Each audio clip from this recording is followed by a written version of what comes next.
Good morning बेटा। अभी तक हमने जो यूनिट्स खत्म कर दिए या चैप्टर्स, पहला तो हमने यूनिट जीरो, जिसको आप लोग बोलते हो यूनिट जीरो से शुरू होता है यहां पर, जिसको बोलते हैं मैथमेटिकल टूल्स। मैथमेटिकल टूल्स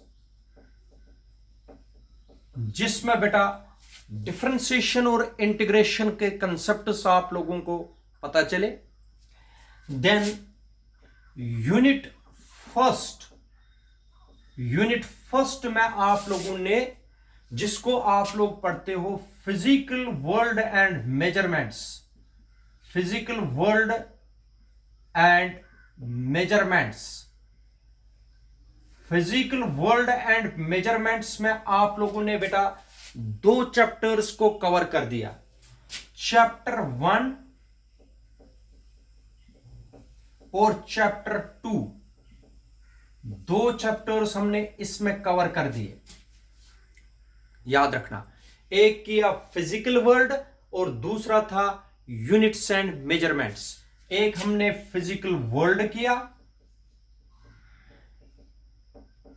और बेटा सेकंड था यूनिट्स एंड मेजरमेंट्स।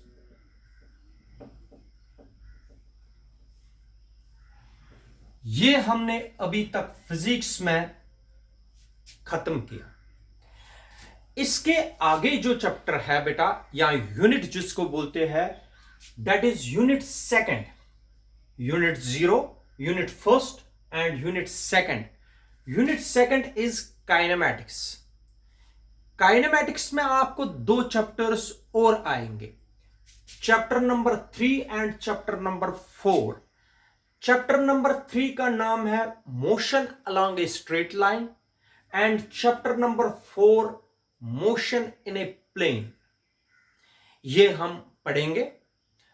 पढ़ने से पहले आप लोगों को जो इंट्रोडक्शन काइनेमैटिक्स की है वो मैं बताता हूं। ठीक, शाबाश बेटा। सबसे पहले काइनेमैटिक्स कैसे और किस तरीके से, किसका ब्रांच है, वो पढ़ेंगे। देखो बेटा, सबसे पहले मैं आप लोगों को बताता हूं, इन आवर डेली लाइफ हम क्या देखते हैं, लोगों को चलते हुए। हम क्या देखते हैं, ट्रेनों को चलते हुए। हम क्या देखते हैं, buses, trucks extra, they are moving on roads. ये भी देखते हैं बेटा। आप लोग देख लीजिए, हम देखते हैं बर्ड्स फ्लाई करते हुए, हम देखते हैं एरोप्लेन्स फ्लाई करते हुए। लेकिन अगर आप लोग ध्यान से इन सभी चीजों पर देखोगे, every body when they are in motion, they changes their position with respect to their surroundings. वो चेंज करते हैं बेटा अपनी position with respect to time भी बोल सकते हैं। टाइम के साथ साथ वो अपनी पोजीशन को चेंज करते रहते हैं। ऐसी मोशन को हमें स्टडी करना है यहां पर। और जिस ब्रांच में हम ये स्टडी करते हैं, motion of the material objects, इन सब चीजों की मोशन जब हम स्टडी करेंगे तो उसको बोलते हैं बेटा मैकेनिक्स। यहां से शुरू हो जाएगा काइनेमैटिक्स। लेकिन सबसे पहले, what do you mean bye mechanics? Mechanics याद रखना बेटा, mechanics is basically the branch of physics which deals with the study of. Mechanics is the branch of physics which deals with the study of motion of the material objects. Motion of the material objects. Motion of the material objects. बेटा, ऐसी branch physics की जो deal करती है motion of the material objects के साथ, that we called as mechanics. मैंने पहले ही बताया, लोग चलते हुए देखते हो आप, एरोप्लेन्स फ्लाई करते देखते हो, ट्रेन्स रेलवे ट्रैक्स पर दौड़ते हुए देखते हो, बसेस, ट्रक्स, बहुत सारी चीजें आप लोग देखते रहते हो चलते हुए। मोशन उनकी देखते हो, उनकी मोशन चेंज होती रहती है विद रिस्पेक्ट टू टाइम। ये स्टडी करने के लिए जो हम मटेरियल ऑब्जेक्ट्स की मोशन जिस ब्रांच में हम स्टडी करेंगे उसको बोलते हैं बेटा mechanics. What do you mean bye mechanics? The branch of physics which deals with the study of motion of the material objects is called mechanics. motion of the material objects study करना है, ठीक है। Mechanics के हमारे पास बेटा 3 branches है। There are 3 branches of mechanics. First one is called statics. Second branch is called बेटा kinematics. अब आप लोगों को काइनेमैटिक्स वर्ड आने लगा, kinematics. And the third one is, याद रखना बेटा, third branch of the mechanics is called the dynamics. तीनों ब्रांचेस में पहले आप लोगों को इंट्रोडक्शन पार्ट में समझाऊंगा। Then we have to only study one branch that is called the kinematics. इस ब्रांच को हम आगे बढ़ाएंगे। ये 2 ब्रांचेस हमें इस स्टेज पर स्टडी नहीं करनी है। क्लियर है बेटा? याद रखिए। Now what is statics? पहले मैं आपको बताता हूं स्टैटिक्स है क्या। स्टैटिक्स है बेटा ब्रांच किसकी? मैकेनिक्स की। The branch of mechanics which deals with the study of material objects at rest. मगर ये रेस्ट कौन सा रेस्ट है वह समझने की बात है। The branch of the mechanics which deals with the study of the objects at material objects at rest is called mechanics. बेटा हम किस पर है? अर्थ पर है। अर्थ रेस्ट पर है कि मोशन में है? वो मोशन में है, लेकिन हम तो अपने घर में बैठे हैं। अगर हम रेस्ट पर है लेकिन अर्थ तो मूव कर रही है, इसका मतलब हम रेस्ट पर तो किसी को लगेंगे, लेकिन अगर कोई और हमें देखेगा उसके लिए तो हमें मोशन में है। वो मैं आपको आगे भी पढ़ाऊंगा। देखो बेटा, अगर आप लोग बस में बैठे हो, when you are sitting in a bus, आप सीट पर बैठे हो, लेकिन जो आपके साथ पैसेंजर बैठा है उस पैसेंजर के लिए तो आप रेस्ट पर हो।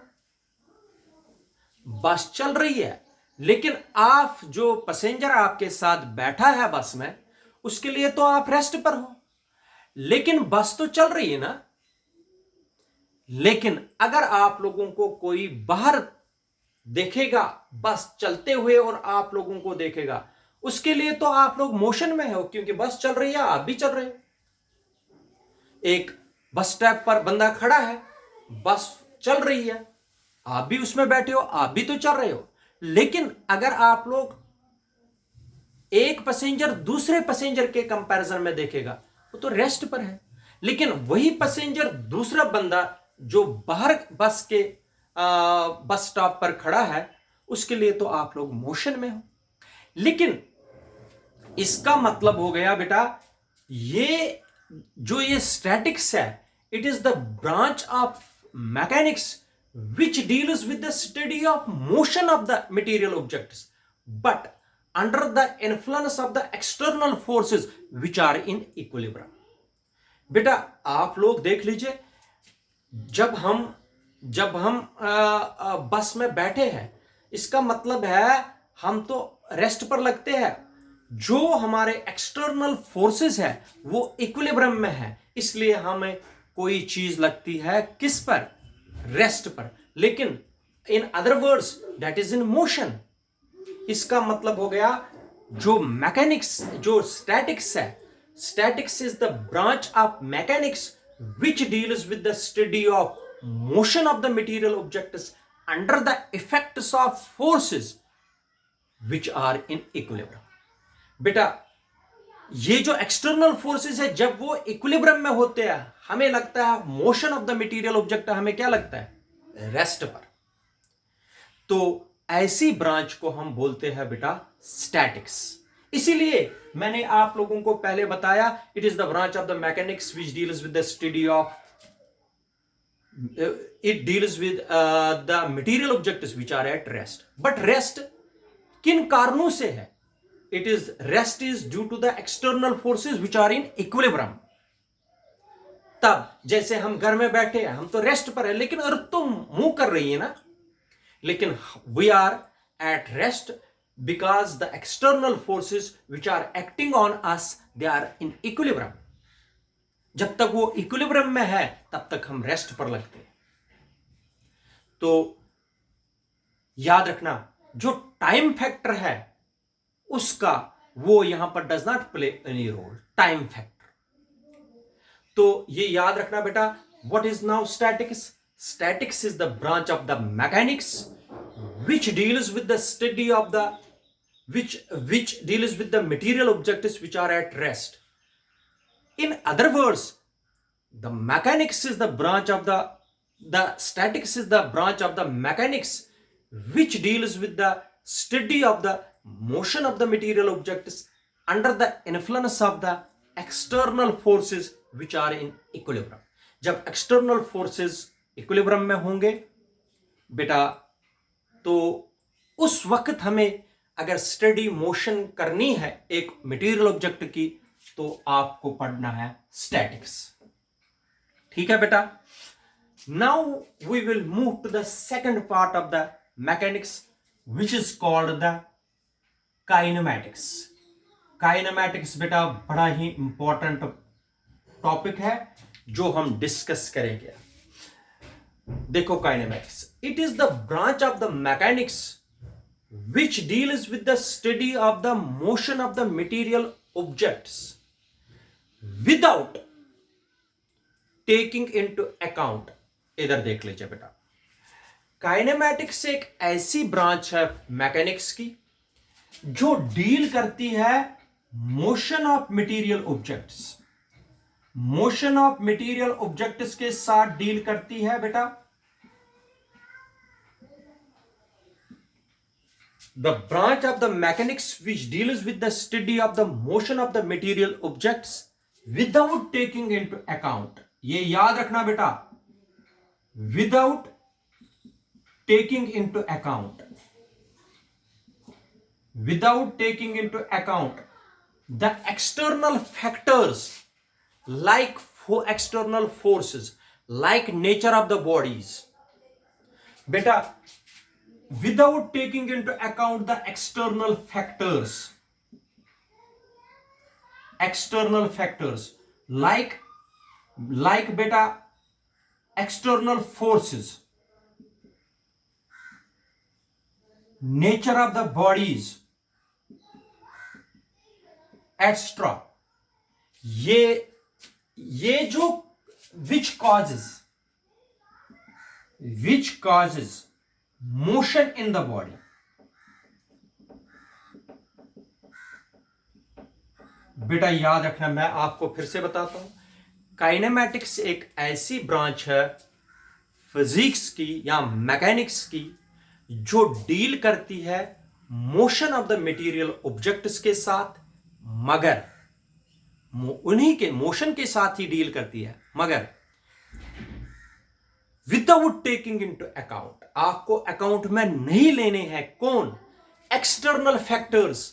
एक्सटर्नल फैक्टर्स का मतलब है like external forces, nature of the bodies, बॉडियों का नेचर क्या है, जो रेस्पॉन्सिबल है, चाहे फोर्स रेस्पॉन्सिबल है, चाहे नेचर ऑफ बॉडी का रेस्पॉन्सिबल है इसको मोशन में लाने के लिए, वो फैक्टर्स काउंट नहीं करने। बताओ व्हाट इज काइनेमैटिक्स। शाबाश बेटा। Kinematics is the branch of mechanics which deals with the study of motion of the material objects without taking into account the external factors, like forces, like nature of the bodies which causes motion in the body. जिन कारणों से motion body में आ जाती है वो कारण आप लोगों को अकाउंट में नहीं लेने हैं. जब अकाउंट में नहीं लोगे वो कारण, तो उस ब्रांच को हम बोलते हैं काइनेमैटिक्स. काइनेमैटिक्स है स्टडी हमें करनी है motion of the material objects, लेकिन उन कारणों के बगैर जो कारण रिस्पॉन्सिबल है एक बॉडी में मोशन लाने के लिए. तो ऐसी ब्रांच को बोलते हैं बेटा kinematics. Kinematics has been derived from the Greek word kinema. Kinema से निकाला गया है word kinematics. The word kinematics has been derived from the Greek word kainema. Kainema means motion. Kainema means motion. ये याद रखना. तो इस तरीके से काइनेमैटिक्स आ जाता है और इसी काइनेमैटिक्स को हमें आगे बढ़ाना है. ना स्टैटिक्स को आगे बढ़ाना है, ना डायनेमिक्स को आगे बढ़ाना है. इसका मतलब हमें material motion of the material objects पढ़नी है, मगर without taking into external factors. External factors हमें काउंट नहीं करने हैं. जो रिस्पॉन्सिबल है मोशन ऑफ द बॉडी के लिए वो काउंट नहीं करने. अब डायनेमिक्स की बात है, बराबर इसका opposite. Dynamics is the branch of the physics which deals with the study of motion of the material objects, but by taking into account beta by taking into account the external factors like external forces, nature of the bodies which causes motion in the body.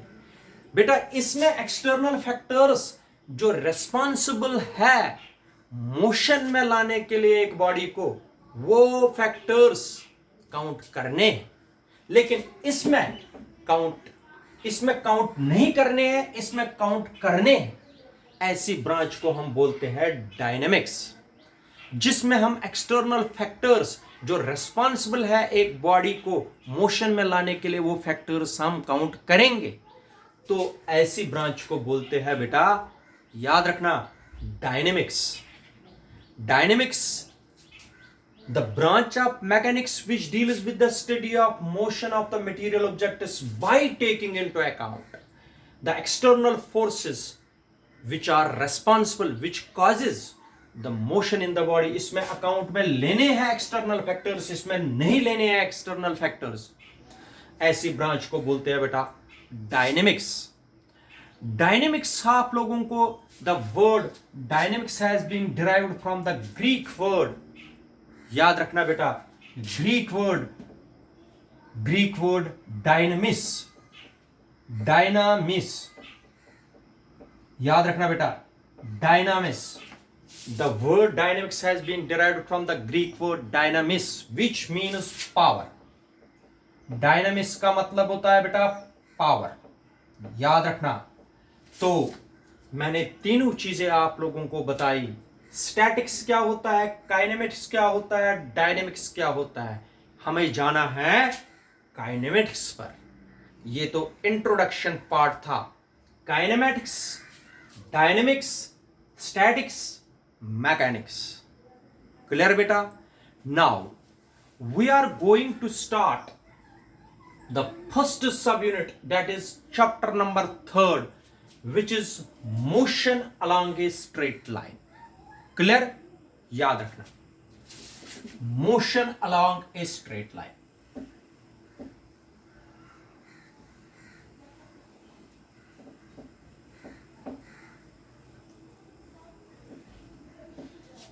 बेटा आप लोगों को मैं ये बता रहा हूं, video को वॉच करिए. जब तक आप लोग वीडियोस को अच्छी तरीके से नहीं समझोगे, अंडरस्टैंड करना मुश्किल है. सबसे पहला टॉपिक जो है वो हम पढ़ेंगे object in motion. Object in motion ये टॉपिक है बेटा। ऑब्जेक्ट इन मोशन है topic.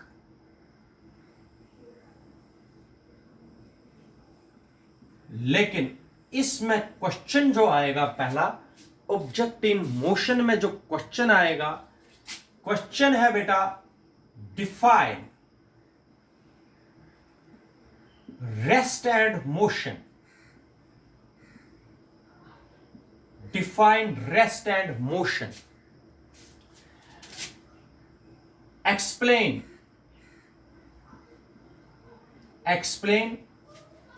rest and motion are relative. Explain rest and motion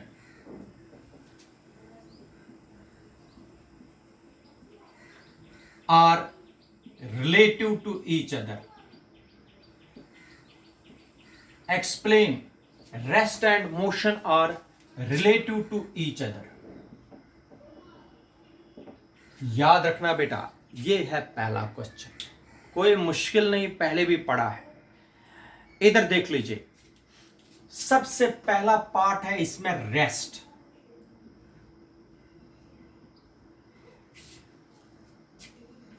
देखो, a body is said to be at rest if it changes its position with respect to time.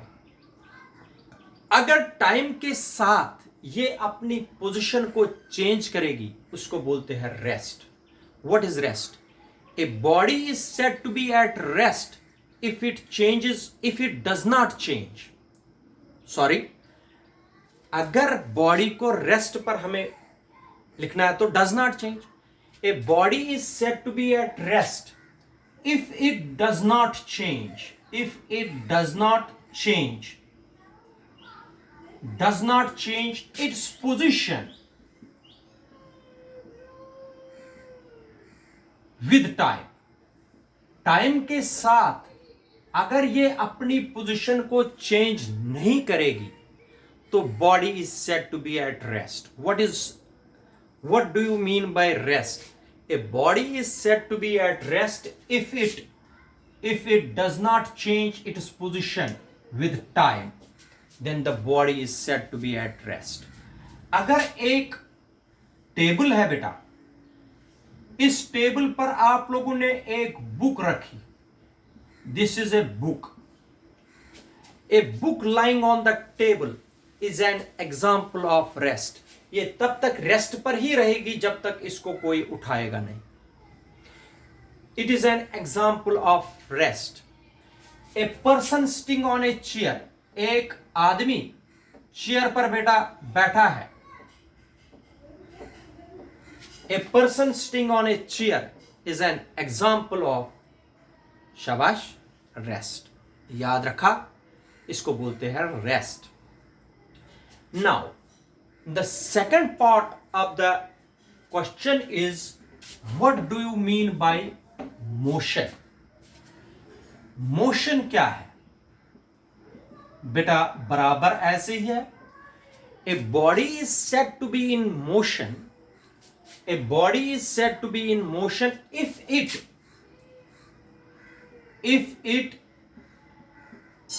changes its position, if it changes its position with respect to its surroundings। अगर ये अपनी position change करे, if it changes its position with time, if it changes its position with time, then it is called the, shabash, motion। A body is said to be in motion if it changes its position with time। Time के साथ वो position change करती रहेगी, that we called as motion। Motion का मतलब है a man running on a road। अगर एक आदमी दौड़ रहा, रोड पर दौड़ रहा है, a man running on a road, It is an example of motion. A train running on a railway track is an example of motion. A bird flying in air is an example of motion. समझ आया बेटा कि नहीं? A body is said to be in motion. A body is said to be in motion if it changes its position with time. तो examples आपके सामने हैं. A man running on a road, a train running on a railway track. This is all water flowing in river. This is all examples of motion. मगर जो इस question में जो असली पार्ट है वो है, क्या रेस्ट और motion relative to each other है? वो मैं आपको समझाता हूं. Rest and motion, yes, rest and motion are relative to each other. Rest and motion are relative. Rest and motion are relative. कैसे? वो मैं समझाता हूं. रेस्ट और मोशन रिलेटिव है. इसका मतलब है जो चीज हमें कभी रेस्ट में लगती है हमारे लिए, दूसरों के लिए वो मोशन में हो सकती है. मैं बताता हूं कैसे. दो एग्जाम्पल्स, इसकी अच्छी खासी दो एग्जाम्पल्स हैं. सबसे पहली example, rest and motion are relative to each other का मतलब हो गया object and object in one situation can be at rest, but in another situation it can be in motion. उसका मतलब क्या हुआ? हमें एक सिचुएशन में तो ये रेस्ट पर लगेगा लेकिन दूसरी सिचुएशन में ये मोशन में लगेगा. इसका मतलब रेस्ट और मोशन जो है they are relative to each other. मगर कैसे? एक ही आदमी हमें रेस्ट पर भी लगेगा, मोशन में भी लगेगा. कैसे? वो समझाऊंगा मैं. इधर सुनिए. मान लीजिए ये एक रोड है और इस पर देखो बेटा, इस पर एक बस चल रही है. ठीक है, बस में पैसेंजर्स बैठे हैं. इधर सुनो. अगर एक बस रोड पर चल रही है, बस में पैसेंजर बैठे हैं, बस में पैसेंजर बैठे हैं. ये बाहर देखो, ये दो पैसेंजर्स बस के अंदर है और एक पैसेंजर बस स्टॉप पर है बाहर. ठीक है बेटा. अब देख लीजिए, बस तो चल रही है,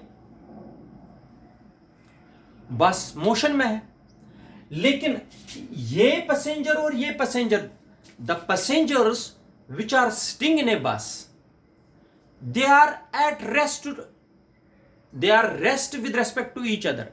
एक दूसरे के लिए जितने भी पैसेंजर्स बस के अंदर बैठे हैं वो किस पर है? रेस्ट पर.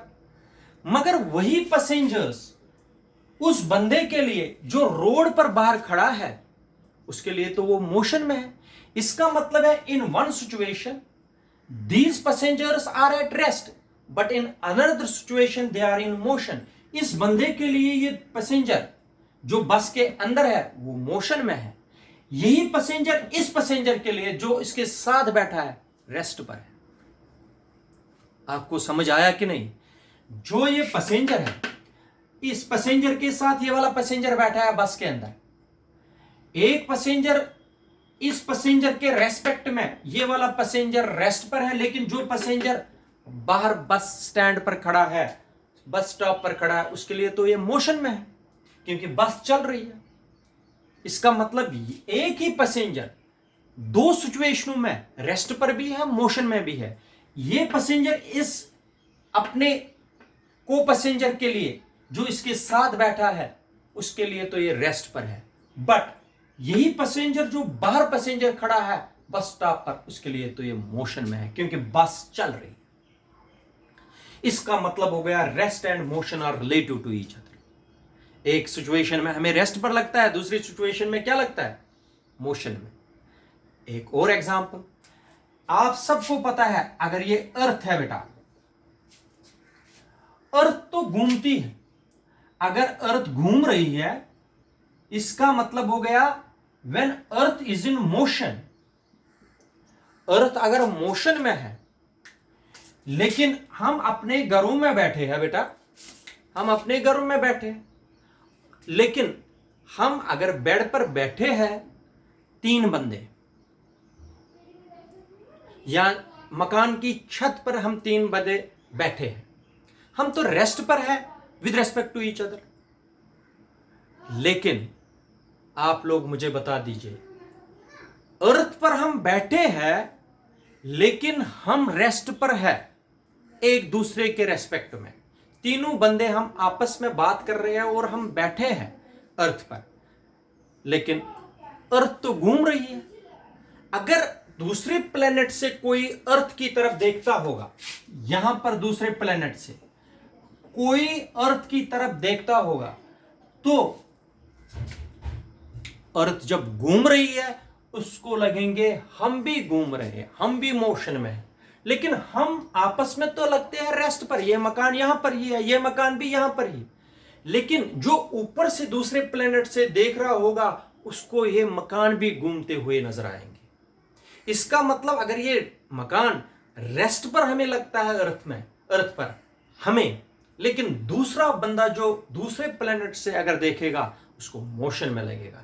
इसका मतलब in one situation one can be at rest as well as in motion. एक सिचुएशन में वो रेस्ट पर लगेगा, दूसरी सिचुएशन में वो मोशन में लगेगा। इसका मतलब जो अर्थ पर हम बैठे हैं, हम तो लगता है हम बैठे हुए हैं, अपने घर में बैठे हुए हैं, अपने घर की छत पर बैठे हुए हैं, जमीन पर बैठे हुए हैं, हम बातें कर रहे हैं बैठ के, लेकिन हमें लगता है एक दूसरे के रेस्पेक्ट में हम रेस्ट पर हैं। लेकिन अगर हमें कोई दूसरे प्लेनेट से देखता होगा, अर्थ जब घूमती है हम भी घूमते हैं, तो इसका मतलब वो जो देखता होगा ऊपर से उसको हम मोशन में लगेंगे।